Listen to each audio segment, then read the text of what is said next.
இப்போ நம்ம இருக்கக்கூடிய இடம் ராமநாதபுரம் அரசு தலைமை மருத்துவமனையில் இருக்கிறோம். நேற்றைய தினம், அதாவது 10ஆம் தேதி 10/8/2020 ராமநாதபுரத்தில் நமது முரசு செய்தியாளர், நேஷனல் பிரஸ் அண்ட் மீடியா ஃபெடரேஷனுடைய மாநில பொருளாளர், புறநாய் எக்ஸ்பிரஸினுடைய பொறுப்பாசிரியர் சிவசங்கரன் அவரை ராமநாதபுரத்தில் செயல்படக்கூடிய ராமநாதபுரம் செய்தியாளர்கள் சங்கத்தினால் 4 பேர் கொண்டவர்கள் கொலைவெறி தாக்குதலில் நடத்தியிருக்கிறார்கள். அவர் படும் காயம், உடலெல்லாம் வேதனையோடு இங்கே மருத்துவமனையில் இருக்கிறார். அவரிடத்திலே ஒரு சில தகவல்களை கேட்போம். இப்போ நீங்கள் 4 பேர் வந்து தாக்குனாங்கல்ல, அவங்க பேர் என்னன்னு சொல்லுங்க.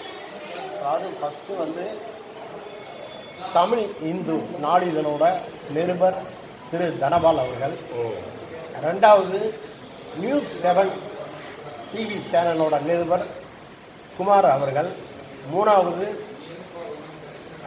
சோமு அவர் மாலை தமிழகம் பத்திரிகையோட நிருபர், 4வது வீரா என்பவர். வீரா நியூஸ் 18 டிவியோட நிருபராக இருக்கிறாங்க. இப்போ 4 பேர் உங்களை தாக்குனாங்க.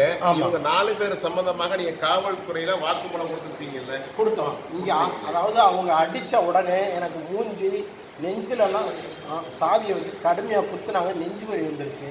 அதோட நான் என்ன பண்ணேன், முதல்ல ஆஸ்பத்திரிக்கு வந்தேன், அரசு மருத்துவமனைக்கு வந்த உடனே பஜார் போலீஸ் ஸ்டேஷன்லேருந்து காவல்துறை போலீஸார் என்கிட்ட ஸ்டேட்மெண்ட் வாங்கிட்டாங்க. இப்போ வாங்கிட்டு போய் போட்டு, அதாவது வழக்கு பதிவு செஞ்சுருக்காங்களே, இந்த நீங்கள் அவரை தாக்குனதா வழக்கு சொல்கிறாங்களா? அது இல்லை, அது முழுக்க பொய், ஜோடிக்கப்பட்ட இல்லை. அறிவாங்க. நான் காயப்பட்டு ஆஸ்பத்திரியில் இப்போ சிகிச்சையில் இருக்கிறேன்.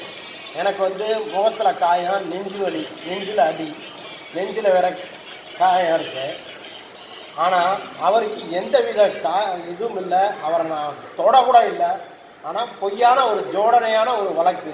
அவங்க என்னென்னா, ராமநாதபுரத்தில் நாங்கள் தான் பெரிய சங்கம் அப்படின்னு அவங்க இன்ஃப்ளூயன்ஸ் பண்ணிக்கிட்டு போலீஸில் பொய்யான ஒரு புகாரை கொடுத்து பொய் வழக்கை பதிவு பண்ணி வச்சிருக்காங்க. இப்போ அவங்க மீது போடப்பட்ட வழக்குடைய தன்மையை பற்றி நீங்கள் என்ன சொல்கிறீங்க? அவங்க மேலே என்ன மாதிரி வழக்கு பதிவு செய்ய விரும்புறீங்க? நீங்கள் என்ன சொல்ல வரீங்க? அதாவது என்னை கொலைவெறி தாக்குதல் பண்ணியிருக்காங்க. அதனால அவங்க முயற்சி வழக்கு போடணும். கொலை முயற்சி வழக்கு அவங்க மேலே கொலை முயற்சி வழக்கு போடணும். 307 போடணும். கொலை முயற்சி வழக்கு போடணும். என்னை கொலைவெறி தாக்குதல் 4 பேர் சேர்ந்து கொலைவெறி தாக்குதல் பண்ணாங்க. மூஞ்சில் அடித்தாங்க, நெஞ்சில் குத்துனாங்க. சாவி, அந்த சாவி ஆழமான சாவி அவங்க மேல கொலை வழக்கு பதிவு பண்ணணும்னு சொல்றீங்க? ஆமா. 4 பேர் மேல் தற்சமயம் போடப்பட்டிருக்கிற வழக்கு திருப்தியற்ற வழக்கு. ஆமா. அதுக்கு இந்த வழக்கு போடாம இருக்கலாம்னு சொல்ல வரீங்க? ஆமா. கொலைவெறி முயற்சி, அவங்க மேல கொலைவெறி முயற்சி வழக்கு பதிவு பண்ணணும்.